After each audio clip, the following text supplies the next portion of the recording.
भगवान का ही है। और गीता का ज्ञान क्योंकि प्रभु के मुखारबिंद से ही प्रकट हुआ है, इसलिए इसका ज्ञान किसी भी ज्ञान से कम नहीं है, बल्कि ज़्यादा ही है। और आज हम गीता के ज्ञान की गंगा में बहते हुए 9वें अध्याय पर आ पहुँचे। 9वें अध्याय पर श्री कृष्ण अर्जुन से कहते हैं, हे अर्जुन, आज मैं तुझे अत्यंत गुप्त ज्ञान देने वाला हूँ। क्यों देने वाले हैं? अर्जुन को ही क्यों दे रहे हैं और सबको क्यों नहीं दे रहे हैं? क्योंकि कहते हैं अर्जुन तू ईर्ष्या से मुक्त है, तू दोस्तों से मुक्त है, इसीलिए मैं तुझे ये ज्ञान देना चाहता हूँ। और ये ज्ञान कैसा है?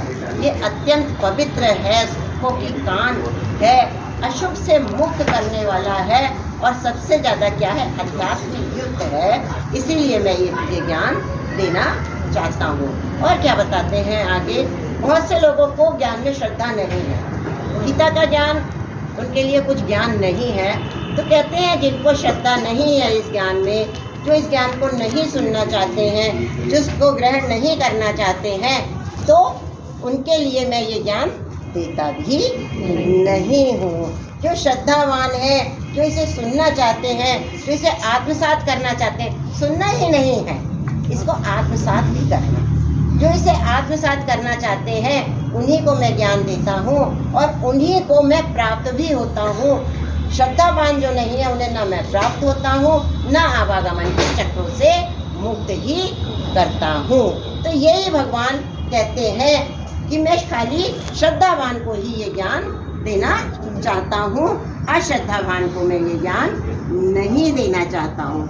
इसके बाद वो क्या कहते हैं कि सब जगह मैं हूँ, हर जगह प्रभु व्याप्त है और हर कोई उनके अंदर नहीं है।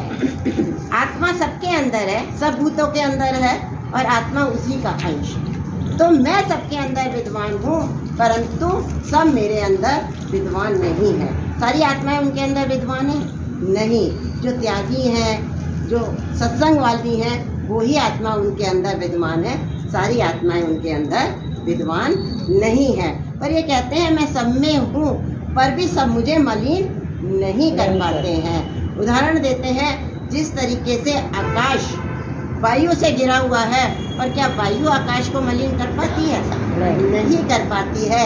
इसी तरीके से सब मुझ में है, पर वो मुझे मलिन नहीं कर पाते हैं। वो मुझे किसी भी तरीके का क्षति नहीं पहुंचा पाते हैं, क्योंकि मैं कौन हूँ? योगेश्वर हूँ। योगेश्वर को कोई कुछ कर सकता है? नहीं कर सकता है।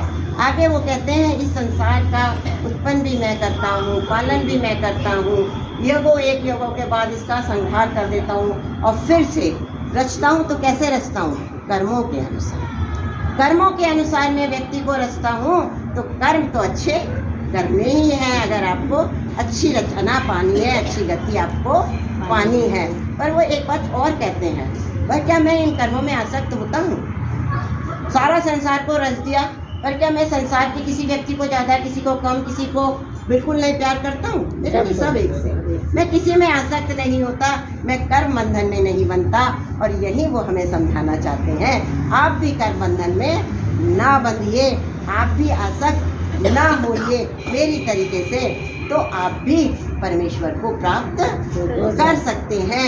आप भी परमेश्वर को इसी तरीके से प्राप्त कर सकते हैं, आसक्ति के बिना और कर्म बंधन से मुक्त होकर। वो कहते हैं कि एक होता है असुरी प्रकृति के, मोहनी प्रकृति के लोग। वो कैसे प्रकृति के लोग होते हैं? वो आश कर्म करते हैं। आश कर्म का मतलब समझ रहे हैं? आशाओं से, कामनाओं से बंध कर कर्म करते हैं, तो वो मुझे प्राप्त नहीं कर पाते हैं। पर उसके विपरीत महात्मा जन होते हैं, जो हर समय मेरा स्मरण करते हैं, मेरा भजन करते हैं, मेरा कीर्तन करते हैं, हर समय मुझे जपते रहते हैं, और ऐसे व्यक्ति मुझे प्राप्त करते हैं और प्राप्त करने के बाद दूसरों को भी उस मार्ग पर ले जाते हैं।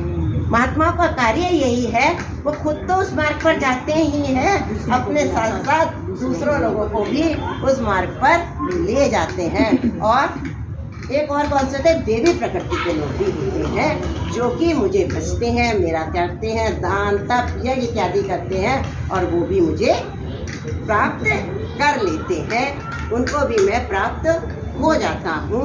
वो ये कहते हैं कि मनुष्य जैसा जिसको पूछता है उसको वैसा ही मैं प्राप्त हूँ। यदि मनुष्य स्वर्गलोक की कामना से पूछता है कि स्वर्गलोक मिले, तान तप यज्ञ इत्यादि करता है तो मैं उसे स्वर्गलोक दे देता हूँ। पर स्वर्ग लोगों के सुख भोग कर फिर वो इस पृथ्वी पे आता है और फिर दुख के जाल में फंस जाता है। बहुत से लोग भूत पिशाचों को पूछते हैं तांत्रिक लोग, तो मैं उन्हें भूत पिशाची की योनि देता हूँ। बहुत से लोग देवताओं को पूछते हैं तो मैं उन्हें देवताओं की योनि देता हूँ। और जो मुझे पूछते हैं उन्हें क्या मिलता है? श्री कृष्ण स्वयं, भगवान स्वयं मिलते हैं, योगेश्वर स्वयं मिलते हैं। तो कहाँ कहाँ जाना है? केवल इनके ही चरणों में आ जाना है और कहीं नहीं जाना है। केवल इनको ही पूजना है और कहीं जाना ही नहीं है। कुछ नहीं करना है, केवल इनको ही पूजना है। वो क्या कहते हैं, हम फल चढ़ाते हैं, फूल चढ़ाते हैं, पत्र इत्यादि चढ़ाते हैं, बड़ी श्रद्धा से चढ़ाते हैं, सब मैं अर्पण करता हूँ। आप जितनी श्रद्धा से मुझे जो कुछ भी चीज़ चढ़ाते हैं मैं सबको उतनी ही श्रद्धा से, जैसा आपका अर्पण का भाव वैसा ही मेरा ग्रहण का भाव, दोनों ही भाव एक जैसे होते हैं। ना आपका भाव ज़्यादा ना उनका भाव कम, क्योंकि उनके लिए कोई प्रिय अप्रिय वस्तु है ही नहीं, उनके लिए सब प्रिय है। कोई भी है उनके लिए सब प्रिय हैं। तो वो अर्जुन से एक बात कहते हैं, अर्जुन ताप दान यज्ञ खान पान जो कुछ भी कर मुझे समर्पण। कहते हैं सन्यासी वही है जो सब कुछ करता हुआ मुझे समर्पण करता जाता है। सन्यासी वो नहीं है जो कर्मों को छोड़कर बैठ जाता है कि मेरे को कुछ करना ही नहीं है, संसार छोड़ा और बैठ गया, वो सन्यासी नहीं है। सन्यासी वो है जो सब कुछ करते हुए मुझे अर्पण करता चले, तो वो सन्यासी है। और वो कहते हैं एक बात और, जो मुझे भजता है मैं प्राप्त होता हूँ। किसी जाति का हो, किसी योनि का हो, नारी हो, शूद्र हो, वैश्य हो, यदि मुझे भज रहा है तो मैं उसे प्राप्त हो रहा हूँ। यदि कोई मूर्ख, कोई बहुत गलत कार्य करने वाला, दुर्गति प्राप्त करने वाला भी मुझे भज रहा है तो मैं भी उसको भी मैं प्राप्त होता हूँ। और क्या होता है, अभी वो गलत कार्यों पे चल रहा है, जहाँ भगवान को भजने लगेगा वहीं सही रास्ते पर अपने आप चलने लगेगा। सारे उसके दुर्गुण अपने आप ही खत्म हो जाएंगे। और अंत में अर्जुन से यही कहते हैं 9वें अध्याय के अंत में कि अर्जुन अपनी बुद्धि, अपना चित्त, अपना मन, अपना आत्मा सब मुझ में लगा ले तो तेरा कल्याण ही कल्याण है। और यहीं पर 9वां अध्याय समाप्त हो जाता है। जय